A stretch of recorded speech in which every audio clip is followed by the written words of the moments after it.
This episode features discussions and descriptions of suicide, parental abuse, anorexia, child death, and the transatlantic slave trade. Listener discretion is advised, especially for children under 13.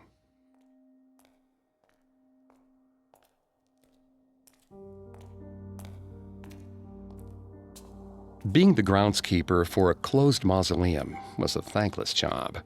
No one ever came to visit, so no one got to see the impressive work Daniel did maintaining the place.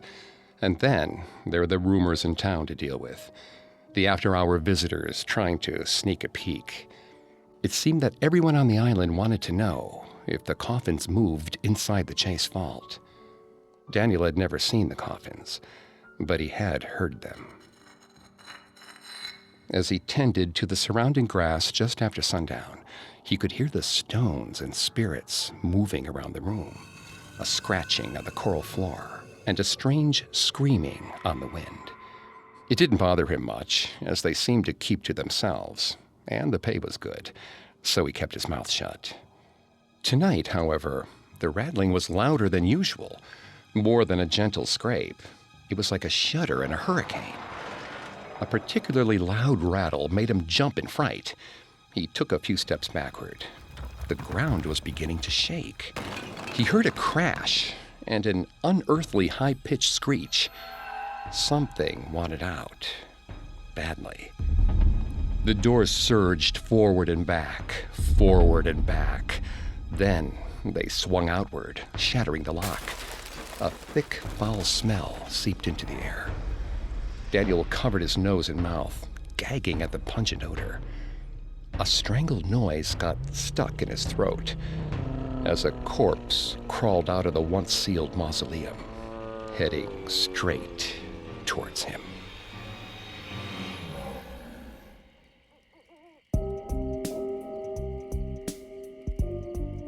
Welcome to Haunted Places, a Parcast original. I'm Greg Polson. Every Thursday, I take you to the scariest, eeriest, most haunted, real places on Earth.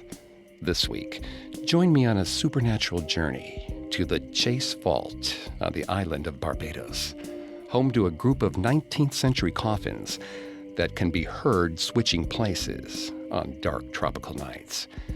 And discover why, to this day, it's haunted. You can find episodes of Haunted Places and other Parcast originals for free on Spotify or wherever you listen to podcasts. To stream Haunted Places for free on Spotify, just open the app, tap Browse, and type Haunted Places in the search bar. At Parcast, we're grateful for you, our listeners. You allow us to do what we love. Let us know how we're doing. Reach out on Facebook and Instagram at Parcast and Twitter at Parcast Network. And if you enjoyed today's episode, the best way to help us is to leave a 5-star review wherever you're listening.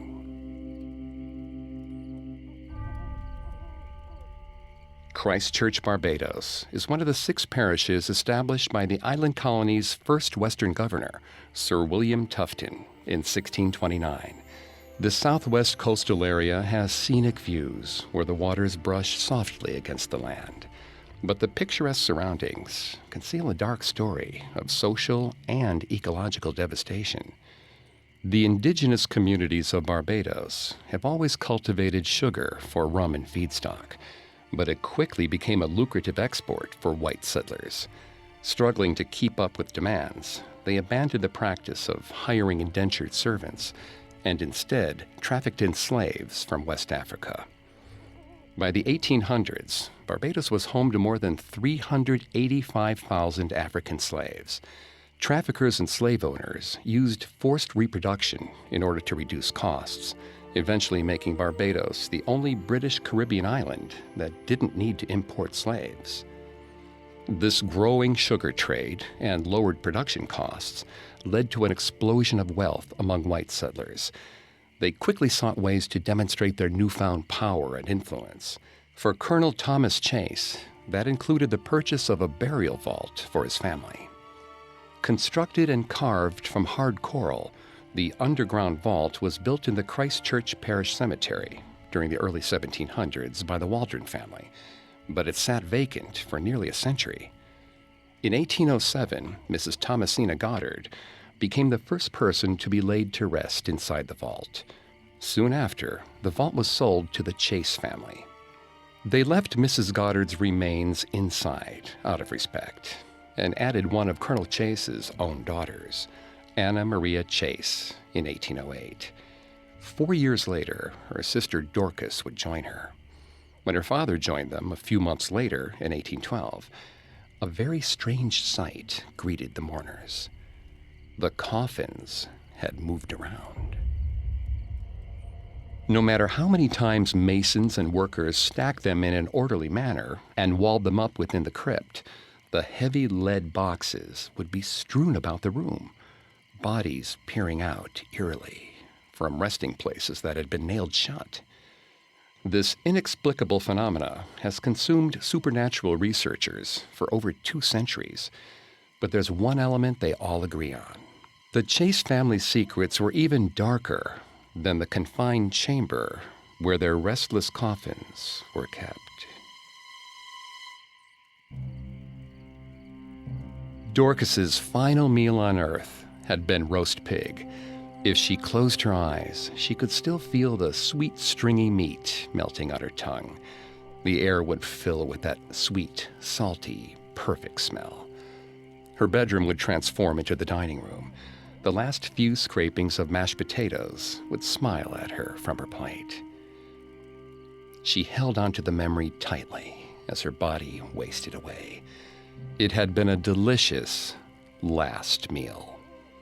Her father, Colonel Chase, had never taken her seriously. He had not heaped her with praise like her toddling sister, dear departed Mary Ann. He only needed to look at Dorcas for vile words to spill out. They were as necessary to him as the air he breathed. It seemed to be a compulsion. She existed, so she must be punished. For 18 years, Dorcas had prayed to God for an explanation. She asked her mother for an answer, but her mother could do little to soothe her. She explained that the colonel was a difficult man to love. He delighted in violence and control in a way few men do. Her mother had clutched the banister as she told Dorcas this, her knuckles turning white. She had to love the colonel. There was no other option for her on this plantation. Colonel Chase was the son, and his family's duty was to revolve around him. When she reached a certain age, his harsh words were replaced with his fists. He would hit Dorcas in the stomach until she bled. Giant bruises bloomed over her abdomen, like the darkest of flowers. And as the flowers grew, larger and larger, deeper and deeper, Dorcas decided that she was done revolving. She was going to drop out of orbit instead. Her timing was deliberate. Her father was going away on business for exactly 2 weeks. She had supped with him at his farewell dinner, demure and silent, the ideal picture of an obedient daughter.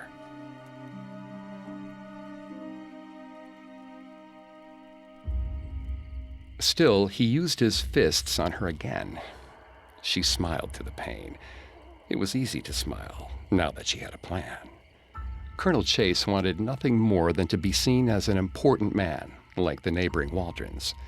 His reputation was his life, and nothing soiled a reputation faster than the sudden death of a perfectly healthy woman of marriageable age. The family would be cloaked in scandal and rumor. Best of all, Dorcas would finally have the peace and silence that she had always wanted.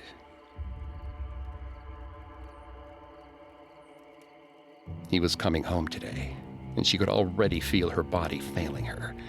She feared the pain he would inflict, but some small part of her felt joy. He would see what he'd done. He would see her final triumph. Wasting away was the easiest thing she'd ever done. She didn't eat.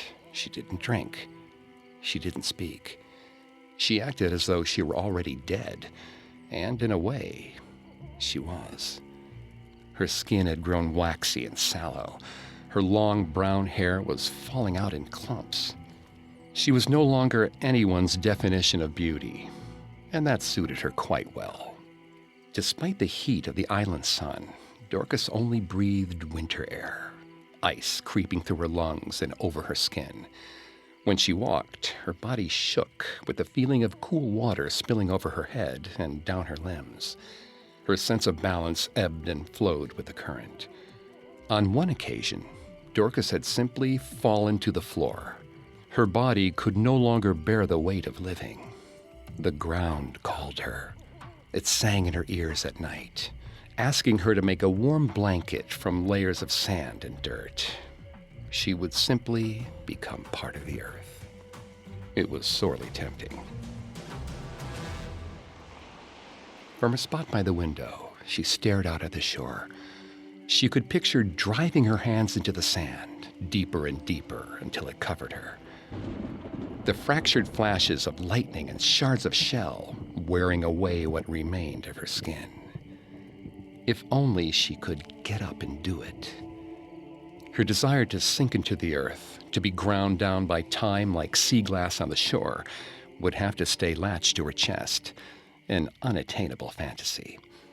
The only sign of her body's attempt to heal was the slow change of the bruises. As the days creeped by, her father's last marks of ownership on her transformed from dark purple to yellow-green. The house servants fretted, but they did nothing. Even the ones who had raised her. They'd never interfered.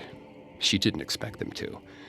Her mother watched her dying with a detached expression of awe, maybe even respect.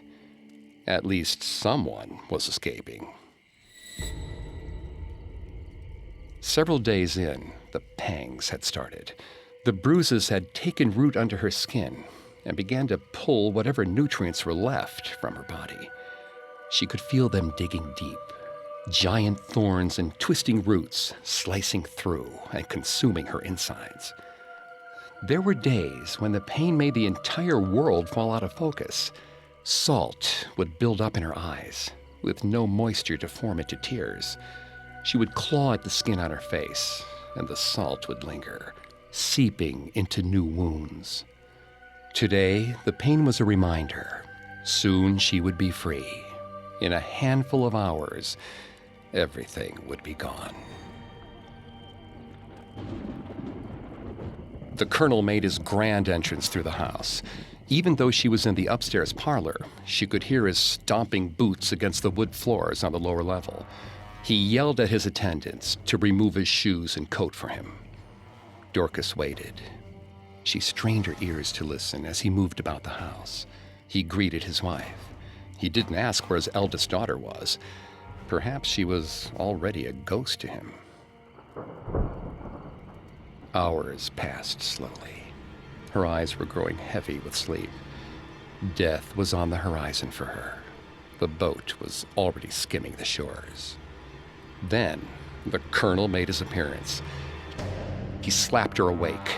She took satisfaction in the way he wiped his palm. Oil had been coating her skin for the past week. Now, there was a part of her sinking into his skin. She hoped it would fester there, eating away at him. His face grew a boiling red as he screamed at her for being selfish and ungrateful. Dorcas's eyelids grew heavy. She was dreadfully tired. Tremors shook her body. She slowly realized it wasn't the cold. It was her father shaking her again and again. He wanted her to wake up. She did try. She needed to see him. She needed to watch him as he realized she had won. Her eyelids strained to open against the weights on her lashes. Suddenly, she slipped out of arms and down to the ground. Her vision finally returned, coming to a sharp, clear focus. He looked like a storm above her, full of electricity and anger. His voice boomed around the room. And then he was moving fast, faster than he should, his face mere inches from her own, screaming, cursing, shaking her over and over again. Dorcas's body tensed. She knew more pain was coming. His eyes drifted down to the spot where the wounds had taken root. Her stomach was empty, but her belly looked full, swollen with the last signs of starvation. The colonel punched at her bruises again and again. The flowers grew again, in dark purple bursts. He raised his voice at her as he brought his hands down. It was too much. Salt pricked at her eyes. The fear had returned. She gasped for air. He kept up his tirade. Her hands reached for purchase on something, anything that could save her from his reach. He pulled away. She was afraid of what would come next. Her heart raced like a thundering herd of horses. Dorcas dug at the floor. Her arms began to tingle. Pressure built in her chest. She called for help. She begged for someone to make it all stop. And then, mercifully, it did.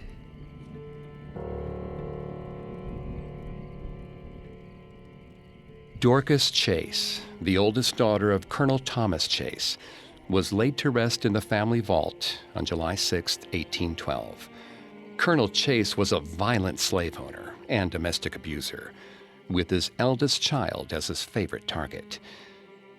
Left without any means of escape, thanks to both her geographical isolation and her father's financial control of her, she took the only way out she could, by starving herself to death. Colonel Chase would kill himself a month later.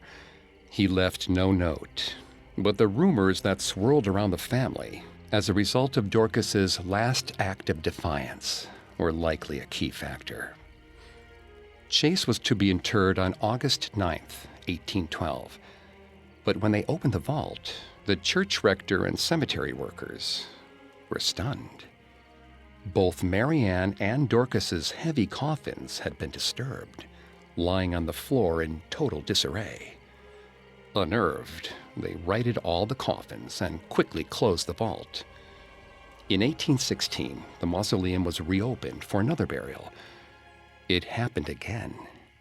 The church rector recorded that each time the vault was open, the coffins would be found in great confusion. This would continue until its final sealing in 1820. Even after it was sealed, rumors circulated around the town that the heavy lead boxes could be heard scraping across the ground at night.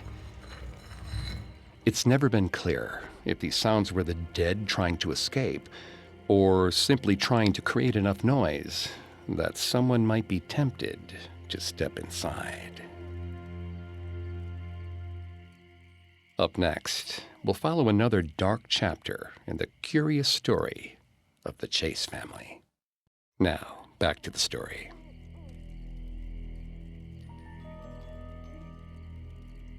After Dorcas Chase's death in July of 1812, life in Christchurch, Barbados continued as normal. The horrors of Dorcas's life remained only rumors among the townsfolk, and the coffins kept moving, as if waiting to share the Chase's true nature to anyone who would come down to listen. But there's more than one way to reveal a family secret.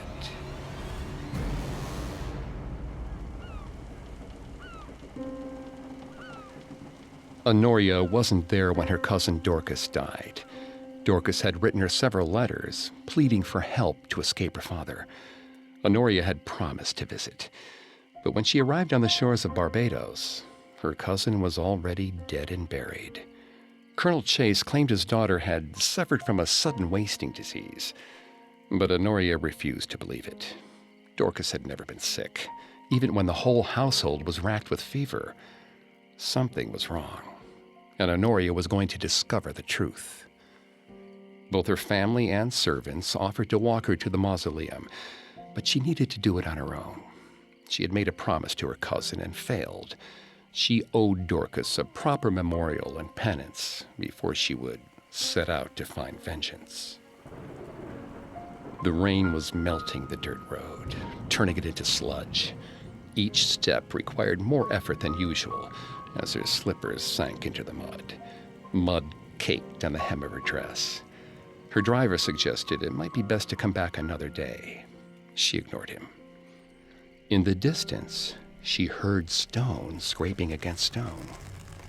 A peculiar sound on a dreary day, far away from the work in the fields. The gray mausoleum came into view. Its size was foreboding, jutting out of the ground like a rock of ages. Her muscles tensed, and tears came to her eyes. The cousin she loved so dearly was now encased in stone, shut off from the rest of the world. She would never feel the rain against her skin or the wind on her face. She was gone. Honoria heard a strange thump below, and then a cold sensation seeped up her legs. Honoria was sinking. The mud was swallowing her. Her shoes vanished into the churning brown muck as an unseen force dragged her down. She kicked and pulled upwards, but the mud pulled right back. Honoria called for help as her body slowly sank, inch by torturous inch. She fought her panic as her driver ran towards her. He took her in his arms and wrenched her free of the thick, viscous earth. He set her on the stable sand beside the fence and looped her arm around his. He would not let go of her until they reached the safety of the house. Honoria was too rattled to protest. She had lost her bid at independence. From now on, if she wanted to visit the site of Dorcas's resting place, she would have to do so with an escort. She would be closely monitored in the house, as Colonel Chase had suspicions about her judgment. Yet these limitations only strengthened her resolve. While maids fussed over her, Honoria thought back to the mud. It had held her so tightly, like an embrace. The stone had been so loud, calling almost, crying. Exhaustion sank into her bones like a till digging into the earth. She longed for a bed and a few hours' rest, but the mud was caked on her legs, making it hard to walk. A maid drew up a bath to help her escape the plaster-like cast over her limbs. Her legs burned as she lowered herself into the hot water. The mud fell away, exposing red and swollen flesh beneath. Jagged, claw-like marks slid down her limbs where the mud had been. Honoria closed her eyes, resting her neck against the lip of the clawfoot tub. A shaky sigh left her lips. She was inside. She was safe again. Rain pounded against the windows. She turned her head to examine the storm outside. There was a woman in the distance, a shadow through the pouring rain. Her skin looked sallow, almost transparent. She was so small, a waif in clothes so loose they looked like a shroud. Some part of Honoria knew, deep inside, that it was Dorcas. But before she could call out or look closer, the figure was gone, swallowed by the torrential downpour. A chunk of stone broke through the window. Honoria tried to sit up in the tub to look at the stone, but her body would not respond. She felt it tense and freeze, a strange sensation spreading through her limbs. Her skin cooled and hardened, growing still and cold as stone. Honoria felt the stone climbing up her shoulders and towards her neck. She screamed for help. Her vocal cords were solidifying. The scrape of stone against stone was coming from her own mouth now. The maid came back in. She screamed in shock. The porcelain pitcher she had been carrying fell and shattered. Honoria stared at her, her head frozen in place as granite climbed up her skull. She could feel the rush of the ocean in her ears, as if she'd been swallowed by the sea. She was cold. The rain was pelting her in the face. She shivered, her feet slick on the ground. The ground? Honoria looked around herself. Her surroundings had transformed around her. She wasn't in the bath. She was outside. She felt a towel close around her. The maid rubbed her shivering limbs, trying to restore some feeling. She looked back towards the house. The window in the main bathroom had been broken. Her own hands were crusted with mud and small rocks. Her fingernails were broken and torn off in some places. Honoria screamed. Then, she fell unconscious. Her aunt told her the story in pieces, not wanting to overwhelm her too much. At some point, Honoria had broken through the window. She'd wandered towards the mausoleum. Honoria had torn at the stone with her hands. When that didn't work, she'd picked up branches and other pieces of stone. She climbed to the top of the mausoleum and lifted the stone over her head, bringing it down over and over again. The maid had found her staggering back towards the house. Honoria wanted to accept the explanation, but something was bothering her.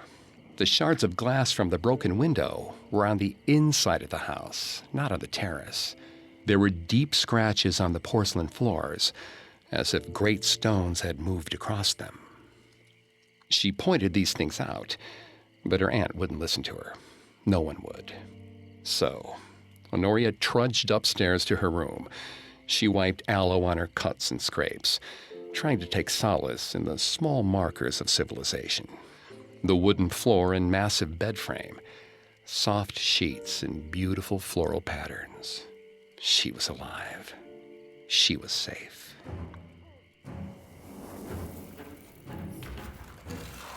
The floorboards started to shift as the light touched them. The color slowly drained from the room around her, a gray wave spreading across the walls. Honoria lifted her fingers to the plaster. At even the softest touch, they turned to stone. She pulled her hand back quickly. The room began to shrink. Somehow, she'd moved from the safety of the large house with its broad open windows and soft wood to a hard, small space with stone boxes. Honoria was inside the mausoleum itself. The stone door was wide open behind her, casting ambient moonlight into the tomb. One of the heavy coffin lids lifted up. Dirt-crusted fingernails slid through the gap, scraping along the lead.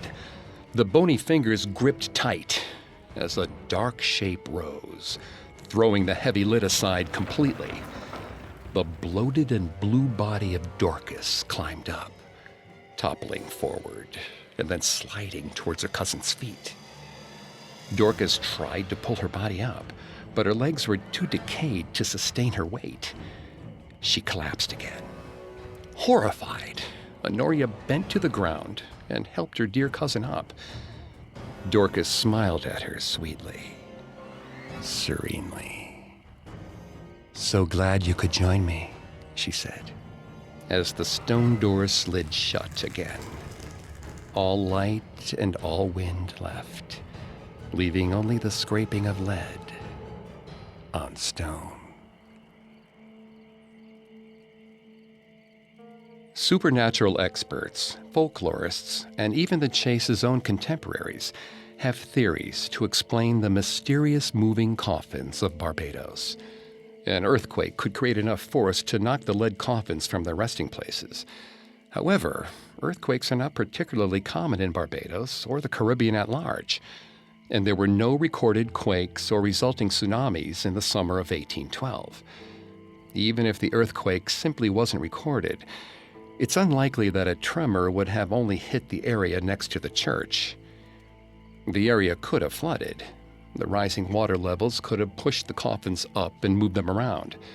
Then, when the water lowered, the coffins would settle into different positions.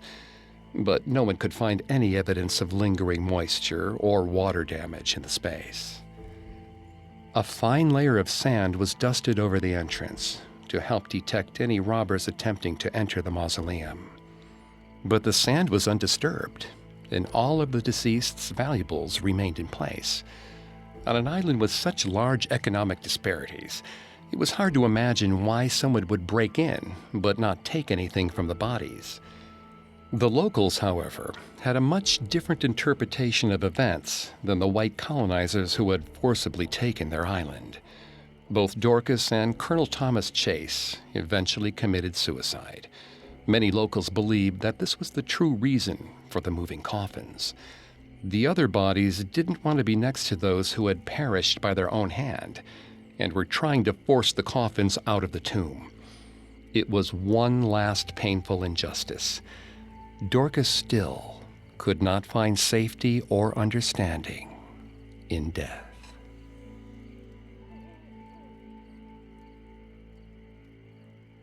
Coming up, a man of God seeks to free the spirits in the chase vault of their burdens. But who will free him when he realizes he's locked inside? Now, the conclusion of our story. It's important to note that while the Chase Vault was a very expensive family plot, it stood in a town cemetery. The shifting of the Chase coffins was well documented, especially for an early 19th century colonial event, because the phenomena was happening right below the feet of the townsfolk. Many citizens of Christ Church tried to view the strangeness as a local oddity, nothing more, but others sought to help, to understand. But the restless dead do not wish to be comprehended. They only wish to be heard, and sometimes joined. Church rector Thomas H. Orderson normally took great pride in his work. He calmed the fears of his congregation regarding storms and famine. He spread the word of the Lord throughout the islands. He baptized newborns and shepherded departed souls to heaven. There were far worse places to do the Lord's work. Thomas found the beaches and balmy Barbados sun to his liking. He felt grateful that God had chosen him for this task. Or at least he had, before he performed the service for Colonel Chase, before the coffins had begun to move. His parish had been faced with a challenge from beyond the grave. It was his duty, his purpose in life, to rise above this obstacle and soothe his flock. Yet he found himself troubled. 2 suicides, 2 souls that had been cast into limbo. It was a tragedy, but these particular deaths had larger consequences. The slaves on the island believed that those who struggled to find peace in life would be denied peace in death. Those who had died by suicide would be cast out by other spirits. He had given no credence to such a pagan notion, but the coffins had moved, repeatedly, audibly. Bodies had been tossed to the ground like rotten fruit in a sealed room. He could think of no godly explanation, and so he began to investigate the potential work of the devil. He'd seen the coffins himself during another burial. The tops had been thrown from several of them. A small child's corpse, half decomposed, lay on the floor. With its patchy skin and green color, it looked more like a discarded plaything than a former person. Thomas had gently raised the child's body to his chest. Part of the little boy's leg crumbled in his hands.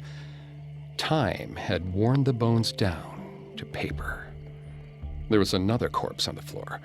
The flesh had been plucked away, leaving large spots of bare bone. He couldn't identify the gender or age of this lost soul. There were no personal markings left, just a husk. Thomas began his investigation shortly after nightfall. He sat on the vault's cold floor, next to the 2 corpses. Thomas prayed for their salvation. He prayed for himself to find a way to help these people. Something grazed the nape of his neck, sending a shiver down his spine. It felt like a fingernail pushing into his skin. He jumped up and whirled around. No one was behind him. Only one of the heavy coffins sitting still. Thomas rubbed the back of his neck. His fingers came away with a spot of red on them. Blood. He told himself that he had only put his head back too far and cut himself on the jagged lid. He resumed his blessing, taking it a bit too fast. When he returned home, Thomas prayed for God to keep him safe from any that might do him harm. Thomas had just drifted off to sleep when it started. A thumping, deep and rhythmic. He stayed in his bed, waiting for the sound to die off. Instead, it grew louder. When he could take it no more, Thomas tossed the covers aside and went rooting around his small residence. There was no stranger at his doorstep, no mice pattering across the floorboards, no gusts of wind hitting his shutters. He searched the house for loose books or baubles that might be knocking around the cupboards. Again, he came up empty. In a fit of frustration, Thomas even knelt down by the floorboards to listen to the earth. But it wasn't the ground. The sound seemed to be moving. His eyes started to water. His limbs grew heavy. He was beyond exhausted. Without proper sleep, Thomas would never be able to deliver his 5 a.m. sermon with the vigor it demanded. He leaned back against the wall and closed his eyes. When the sound finally stopped, his heartbeat took over. The same staccato rhythm pulsing through his body. As he gave his sermon that morning, he could hear the noise racing around his skull. Let us out. Get them out. There was something in that tomb. It had been waiting. He had tempted the devil, and the devil had answered back in the form of a pagan legend in order to taunt him. Thomas spent the day in his office. He tried to write his sermons, but each stroke of the pen sounded like a heavy thump of stone. A vein in his forehead bulged at the sound. He was in agony and would have no peace, physical or spiritual, until these spirits were freed. The noise escalated as he stepped outside. He crossed the graveyard to the Chase family vault, the site of his many woes. He had prayed inside, and the wrong thing had hurt him. He could fix this. He just needed to enter the belly of the beast once again. The door to the vault was closed firmly. He could hear voices whispering on the other side of it. They were mocking him. He didn't know if they were devils or spirits or something in between, but he did know that he could not let them win. He crossed himself and then opened the vault. Silence. It had been hours since he'd been able to sit in the stillness. Coffins laid on the ground, open again. Dorcas and Colonel Chase's bodies looked almost serene. He said a prayer for their souls. Thomas turned to the walls. He called for forgiveness, for darkness to be cast out and all sins forgiven in the name of their Lord and Savior. It worked. He laughed with relief. The Lord's power had been enough. He felt a weight lifting from his body. He had fought the devil and won. From the top of the vault came a rumbling, soft at first, but building. Thomas pulled back towards the entrance. The mausoleum shook. He collapsed to the ground, beside one of the heavy coffins. He didn't see it rolling down onto him until it was too late.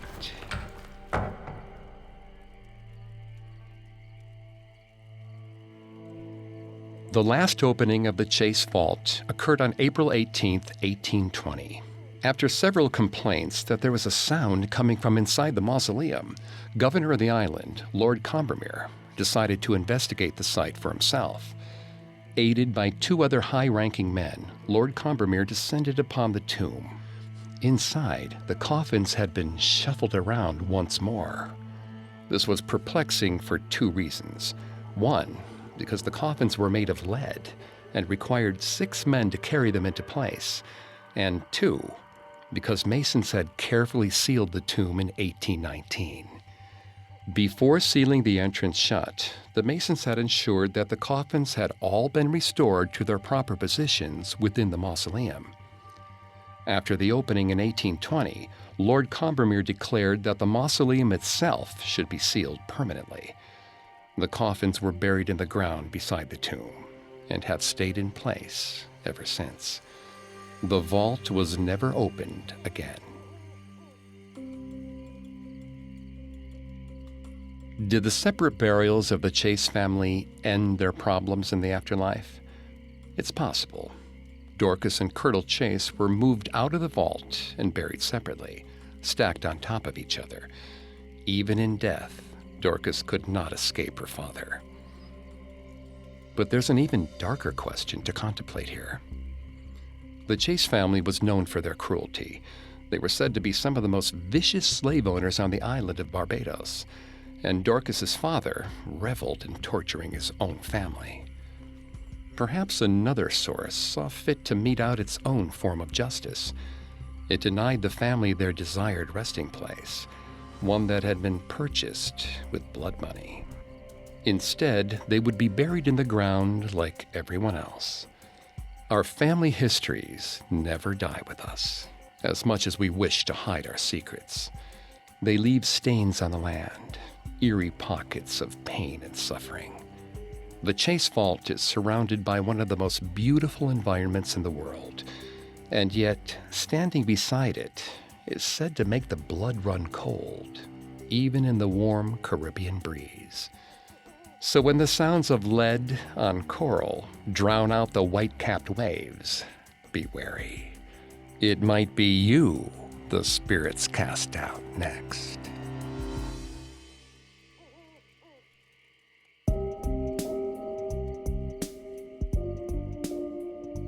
Thanks again for tuning into Haunted Places. We'll be back on Thursday with a new episode. For more information on the mysterious moving coffins of Barbados, amongst the many sources we used, we found the December 1907 issue of Folklore extremely helpful to our research. You can find more episodes of Haunted Places and all other Parcast originals for free on Spotify. Not only does Spotify already have all your favorite music, but now Spotify is making it easy for you to enjoy all your favorite Parcast originals, like Haunted Places, for free from your phone, desktop, or smart speaker. To stream Haunted Places on Spotify, just open the app, tap Browse, and type Haunted Places in the search bar. And don't forget to follow us on Facebook and Instagram at Parcast, and Twitter at Parcast Network. I'll see you next time. Haunted Places was created by Max Cutler, is a production of Cutler Media, and is part of the Parcast Network. It is produced by Max and Ron Cutler, with sound design by Kenny Hobbs, production assistance by Ron Shapiro, Maggie Admire, and Travis Clark. This episode of Haunted Places was written by Lil D. Ritter and Jennifer Richey. I'm Greg Polson.